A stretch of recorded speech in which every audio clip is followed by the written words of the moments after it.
Amigos, ¿cómo están ustedes? Muy buenos días desde Baja California, México, en este caso desde Mexicali para Blanco y Negro, su servidor Fernando A. Gómez.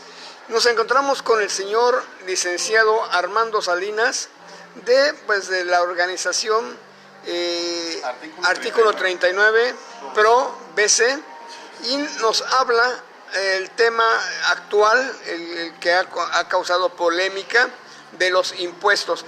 Como abogado conoce la legalidad o ilegalidad de los mismos.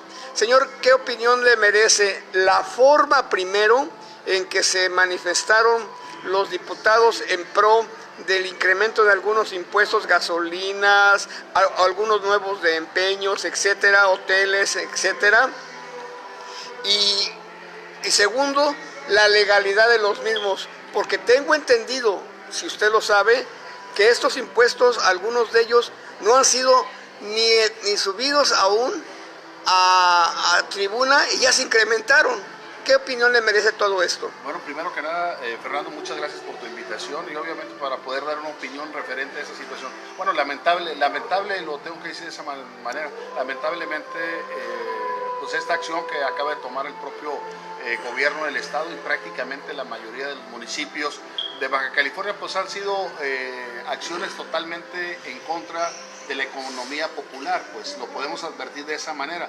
Por una parte también nos damos cuenta que obviamente en su momento el propio Congreso había manifestado y había dado posicionamientos relativos a que no se iba a aprobar ningún incremento de los distintos municipios, pues obviamente la lógica hace suponer que también era así con la ley de ingreso del estado de Baja California. Sin embargo, pues bueno, nos damos cuenta que entre el día 30 y el día 31 pues se aplicó incluso el famoso madruguete. Se le ha denominado de esa manera porque normalmente siempre casi en horas donde ya próximas a la madrugada es como se hacen.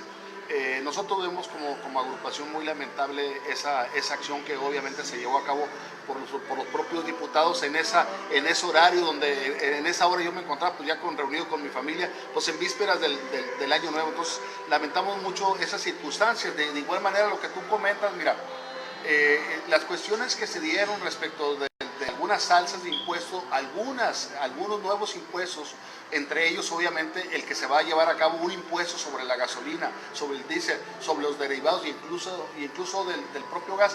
Yo creo que esas situaciones son muy lamentables toda vez de que obviamente existe una legalidad. Si bien es cierto que el artículo 31 en su fracción cuarta de la Constitución Política de los Estados Unidos Mexicanos establece que los mexicanos debemos contribuir a los gastos obviamente de la Federación, del Estado y de los municipios de manera proporcional y equitativa. Yo creo que partiendo de esa premisa, en primera instancia no es el caso, porque existen obviamente impuestos desproporcionados, inequitativos, como de igual manera esos impuestos que se dieron precisamente en la gasolina y sus derivados son facultades de los impuestos, son facultades exclusivas del propio Congreso de la Unión. Por ahí los distintos numerales que manejan, de las facultades que tiene el Congreso de la Unión, se maneja uno donde obviamente viene el tema precisamente de que eso le compete, esos cobros como lo de la gasolina, pues le compete meramente al Congreso de la Unión, quienes pueden llevar a cabo obviamente ese tipo de contribuciones y pueden obviamente aprobar ese tipo de impuestos. Por lo tanto, creemos nosotros que ahí está un punto de ilegalidad que se está dando. Por mencionarte uno de la pluralidad de los aumentos de impuestos, a nosotros, bueno, nos parece muy inadecuado que obviamente esa austeridad republicana que tanto se enarbolaba, que tanto estuvo enarbolando el propio partido de Morena, pues viene a ser pues, prácticamente una simulación. Lo digo de esta manera por lo siguiente, mira, la austeridad republicana en principio debe aplicarse hacia el interior de los gobiernos. Nosotros no nos damos cuenta qué es lo que está sucediendo. ¿Por qué no en principio en el municipio, por qué no disminuyen las personas que están adheridas prácticamente a los regidores? Por una parte, ¿por qué no se disminuyen los sueldos de los distintos funcionarios? Aquí en Mexicali nos damos cuenta que obviamente las cantidades que perciben los directores de área pues son cantidades incluso superiores a la propia presidenta municipal, lo cual a nosotros nos parece inconcebible.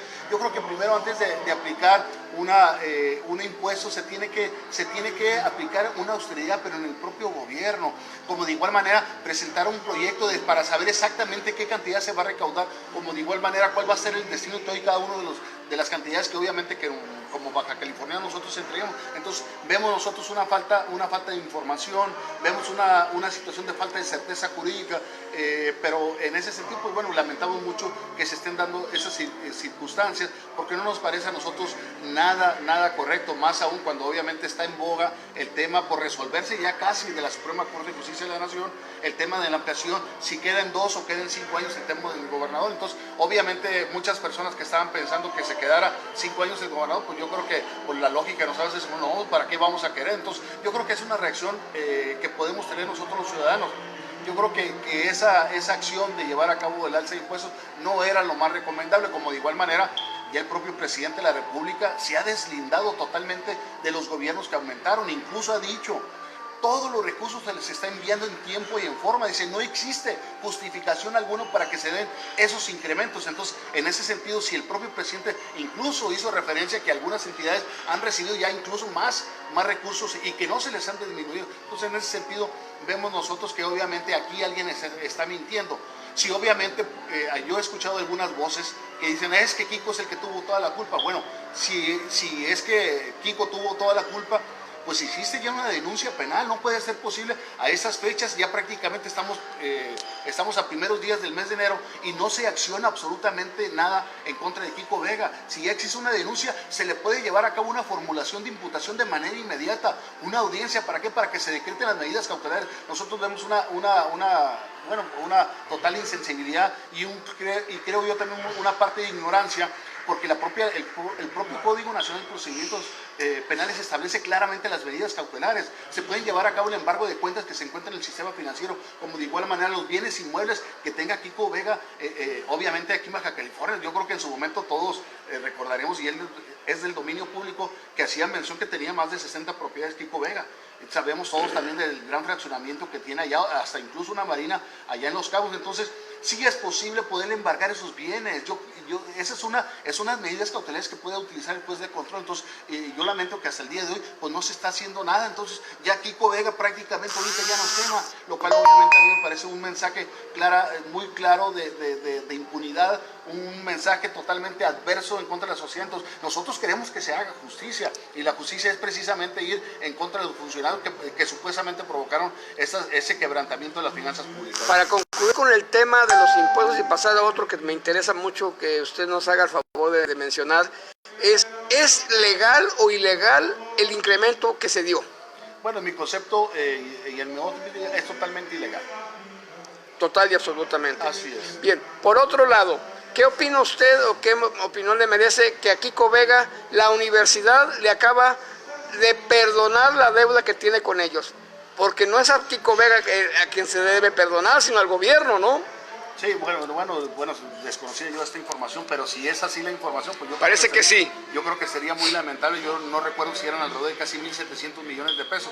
Bueno, lamentablemente, por una parte, el propio rector obviamente nunca hizo las gestiones necesarias para que obviamente le pagaran. Entonces, siempre hemos visto nosotros que ha estado inmerso un clima, un canal de complicidad de la universidad. Una sociedad. Sí, claro. Entonces, nosotros